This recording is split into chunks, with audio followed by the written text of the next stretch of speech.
Tenemos en la sala telemática al gran abogado doctor Juan Falconi Puig, hombre luchador, gran abogado, como yo digo, de los abogados pocos que quedan ahora, pero además patriota y un hombre perseguidor hasta el último, cuando vio que tenía la razón.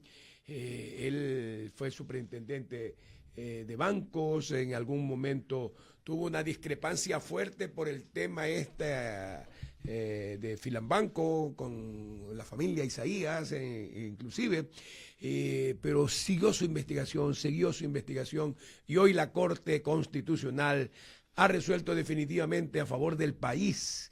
¿Qué nos puede decir después de esto? ¿Es una satisfacción? ¿Es un cumplimiento? ¿O simple y llanamente defendió los intereses de la patria ecuatoriana? Bienvenido, doctor Juan Falconi Puig. Muchas gracias, Lucho, muy amable, muchas gracias a todo el panel, mucho gusto estar con ustedes.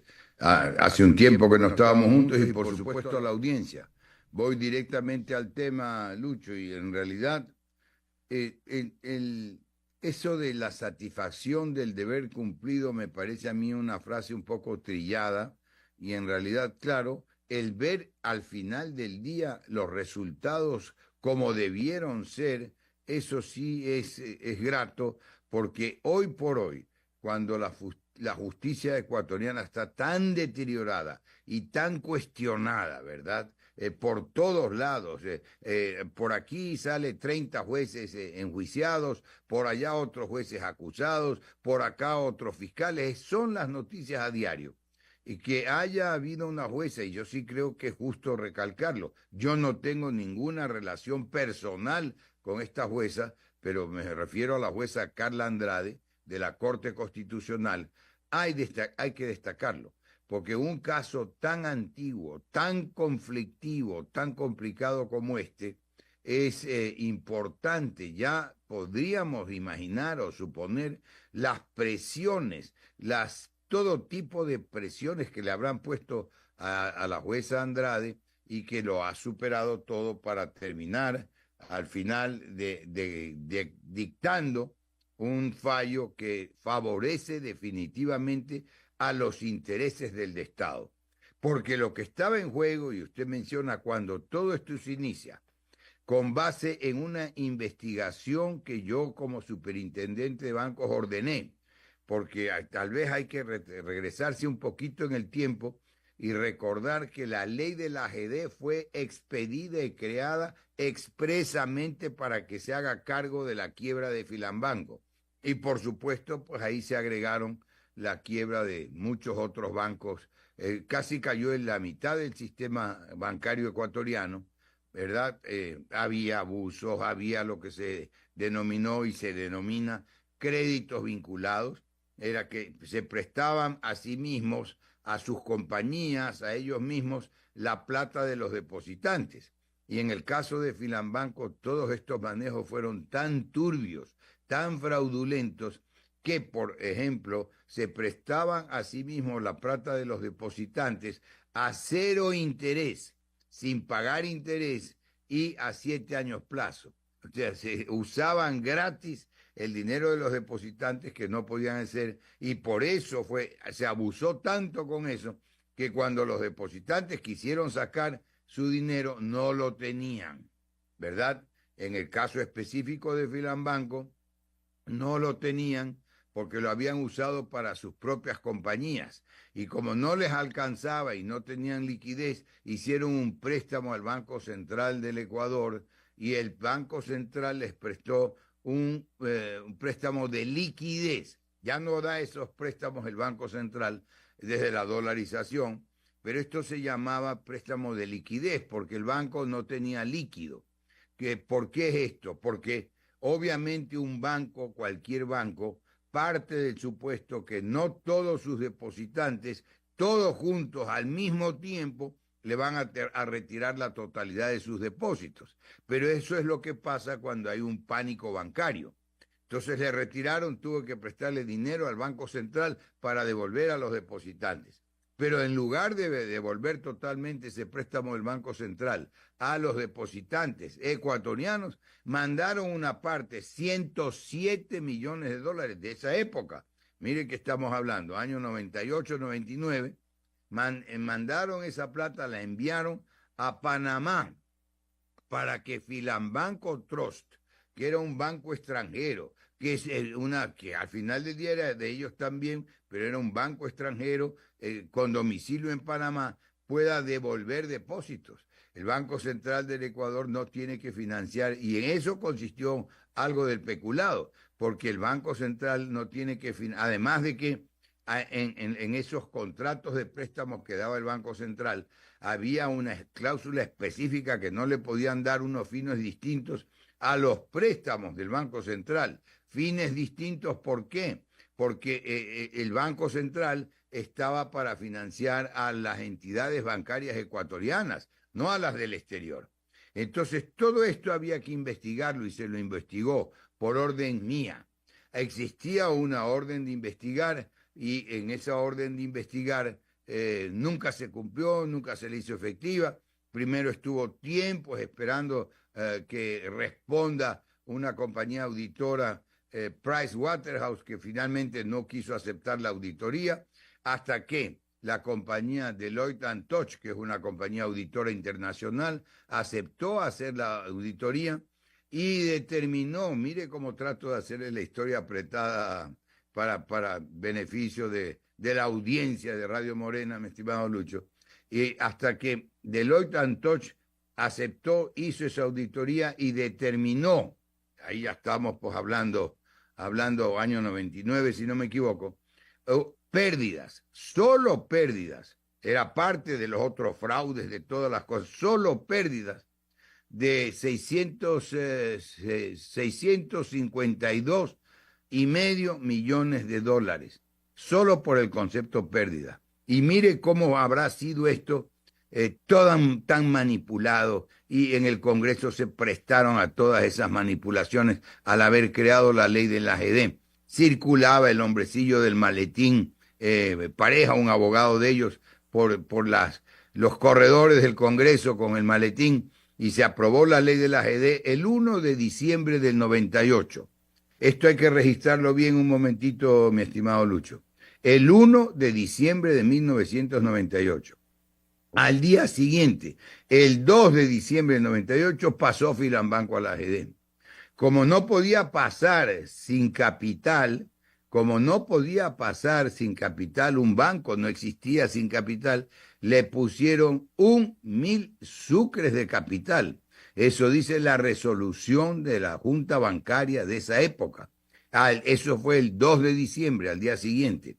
Y el 3 de diciembre, ¿cómo no sería dedicada para Filambanco la ley de la AGD?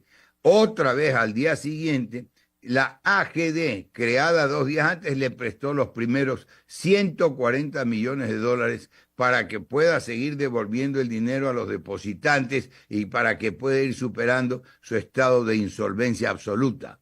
Pero ¿qué ocurre? Los créditos eran de liquidez, y expliqué yo cuándo se puede producir y cómo se produce la falta de liquidez en un banco. No tienen el efectivo, pero el banco no era ilíquido, no es que le faltaba solo liquidez. El banco era absolutamente insolvente por la manera como estuvo mal manejado. Las pérdidas determinadas por la compañía Deloitte & Touche eran solo las pérdidas contables, pero los fraudes en el banco, los préstamos que se hacían, los autopréstamos vinculados a 0 interés, 7 años plazo. Roberto Isaías cobró hasta liquidación laboral cuando entregaban el banco a la AGD, ¿no, verdad? Manejado para entregarlo en eso. Y después vinieron los juicios.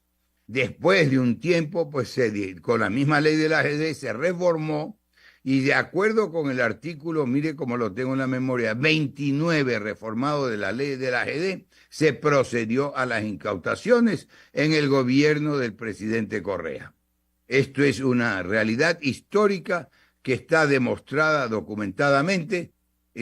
Yo tengo, verlo a la mano, 2 libros grandes 2 tomos grandes, se los voy a mostrar, sobre el caso Filambanco, que habría que actualizarlos. Ahora hay documentos para fácil, 2 tomos más, pero verdad, este fue una contribución histórica importante, porque además en esta obra, yo que ya es antigua, salió hace años, en esta obra yo básicamente consigno y explico una amplísima documentación pública, toda documentación pública.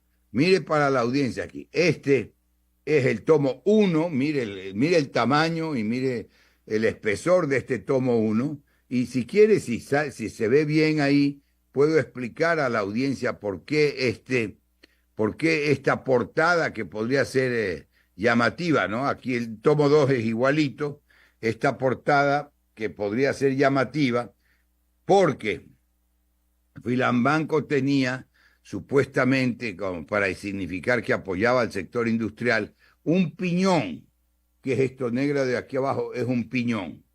Y la superintendencia de bancos, a esa época creo que lo han modificado, tenía en su logotipo una gallina o un gallo.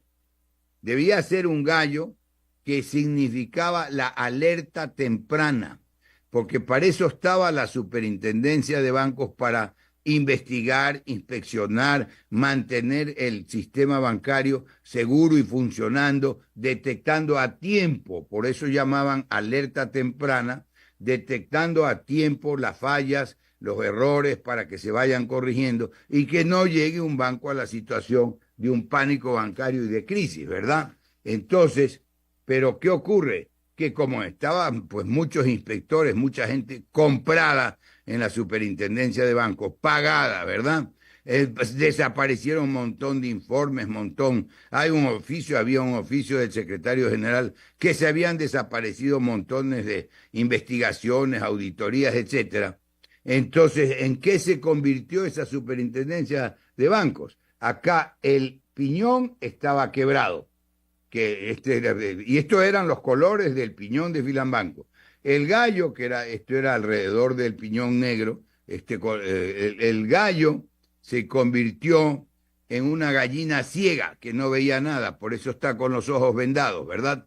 Y eso fue lo que ocurrió con la superintendencia de bancos. Si hubiese funcionado bien y oportunamente la superintendencia de bancos, habría detectado todos esos fraudes, todas esas escandalosas negociaciones y manejos que se hicieron. Pero hay algo que es bien importante destacarlo también. Las pérdidas determinadas por Deloitte & Touche fueron la base, de hecho, las circunstancias que permitieron aplicar el artículo 29 de la ley de la AGD, que mandaba a incautar los bienes personales de los administradores de los bancos que habrían incurrido en todos esos hechos, en falsificación de balance, fraudes, etcétera, etcétera, etcétera. ¿De acuerdo? Entonces lo que se hizo fue que se aplicó. Pero eso, y cuando se ordenó la incautación en julio del 2008 por ahí, eso apenas eran las pérdidas, pero todo el costo de los fraudes que se cometieron en Filambanco, he dado un ejemplo, eso de los créditos vinculados, eran más de 200 millones de dólares, casi 300, etcétera, etcétera. En esos libros hay cuadros de lo que era a la época el escándalo, todo el fraude en general, sin contar intereses, o poniéndole la tasa pues mínima de intereses, que son obligaciones de dinero que generan intereses, debe ser, alguien decía el otro día, 6.000, 8.000 millones de dólares, menos de 5.000 millones de dólares no eran en todo caso.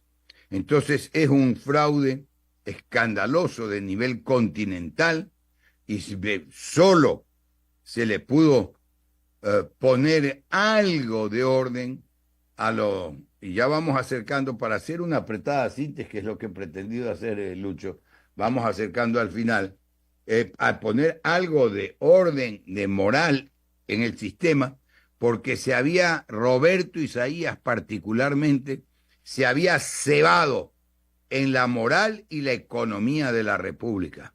Ya solo le faltó, después que le devolvieron los bienes, ya solo le faltó que a reclamar que le hagan un monumento. Se presentaba como víctima. Entonces, se aplicó esa disposición legal y después se les ocurrió acudir al Comité de Derechos Humanos, que esto quede claro, porque hay muchas instituciones y organismos distintos, el Comité de Derechos Humanos de la ONU.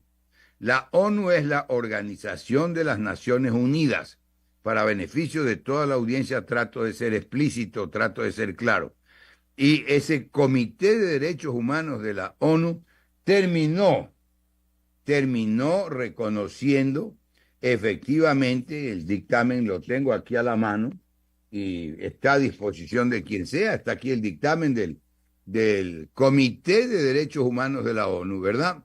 El dictamen está aquí y el dictamen prácticamente reconoce la validez del juicio penal, el juicio que se le siguió por peculado, y sin embargo por allá después consiguieron en la Corte Nacional consiguieron un recurso de revisión absolutamente improcedente, practicando pruebas nuevas cuando el recurso de revisión lo que permite es que se valoren pruebas que existían y no estaban incorporadas al proceso, etcétera, no fraguando pruebas nuevas para tratar de desvirtuar las anteriores y las originales.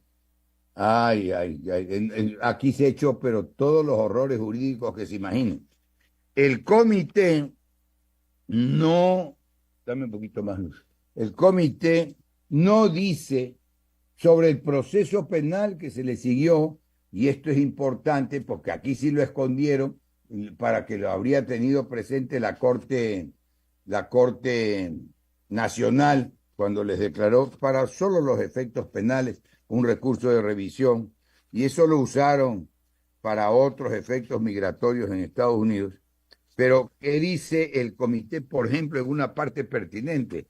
Qué pena, tal vez lo podríamos haber puesto o enviado antes, lo ofrezco en cualquier momento, con todo gusto, Lucho, para que ustedes lo tengan ahí, lo puedan exhibir.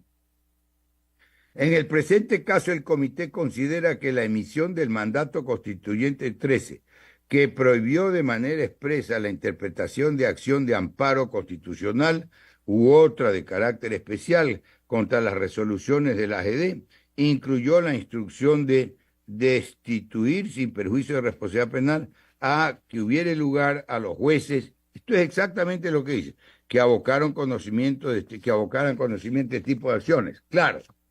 ¿Qué es lo que ocurre? El mandato 13, que lo tengo también aquí a la mano, ¿qué es lo que ocurre? El mandato 13 se llamó mandato 13, la constituyente de Montecristi, que terminó aprobando la constitución vigente del 2008, en octubre del 2008, y que trabajó en Montecristi, por eso también se la conoce como la constituyente de Montecristi, dictó un mandato 13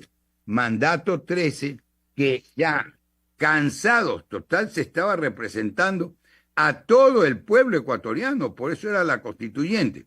Una constituyente que se votó porque el pueblo dijo que sí quería una nueva constitución. Una constituyente que se elaboró cuando después de esa decisión del pueblo se eligieron los diputados a la constituyente.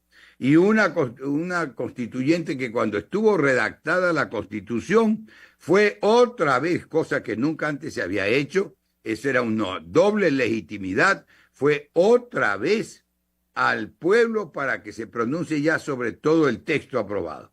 Cuando empezó a trabajar no se podía paralizar el país, entonces la constituyente dictó una serie de disposiciones legales en distintos temas y los fue numerando, mandato 13, mandato 12, mandato 10, mandato 5, etcétera, según la materia. Y aquí en el mandato 13 estableció esto, pues, cansados y hartos de la corrupción, porque al juez o al funcionario que se le ponía por delante lo compraban, ¿sí me explico?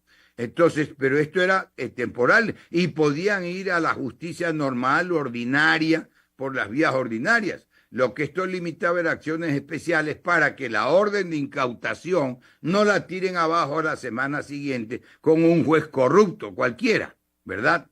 Esa es la historia del mandato 13.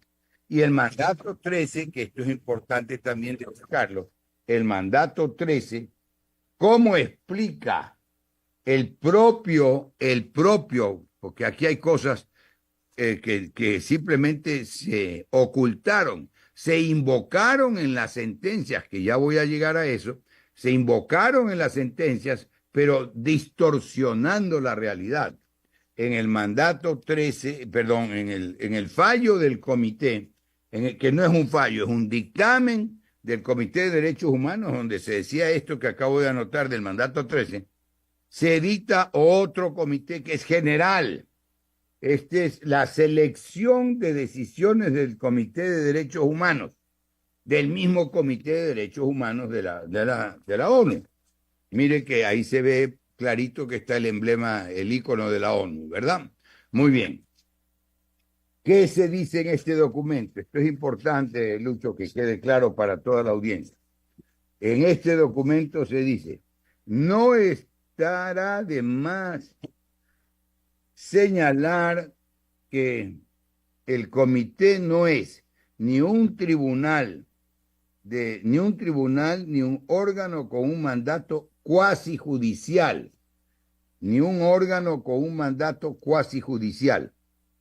como el órgano creado en virtud de un instrumento regional de derechos humanos, es decir, el Tribunal Europeo de Derechos Humanos.